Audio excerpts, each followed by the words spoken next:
احمد سمير، ادي جمله حلوه 1 3 ونقدر نشوف ايه، ولسه المتابعه وادي المتابعه وجول جول جول جول جول. متابعه حلوه احمد عبد الظاهر، احمد عبد الظاهر بيدينا اول عيديه واول هديه في لقاء اليوم ويسعد الجماهير. ترتيب فريقه السادس ب 19 نقطة في الدوري الانجليزي. ابو حميد يا سلام على زيدان، تمريرة جميلة المحمدي، الكرة العرضية الخطيرة تاني عملها الهداف، عملها الهداف، يتقدم ولا يخاف.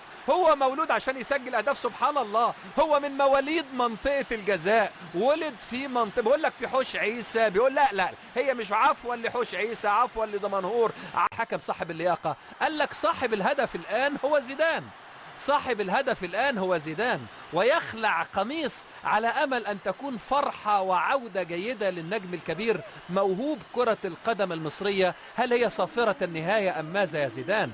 المباراة لم تنتهي بعد، إلا إذا كان الحكم سينهي المباراة بعد ضربة الجزاء ويكون هدف ثالث. زيدان يحرز هدف في أول عودة ليه بعد قطع الرباط الصليبي في مباراة رسمية، ويلقي بقميصه في المدرجات ويتحصل على إنذار ويأخذ إنذار تاني. أهلا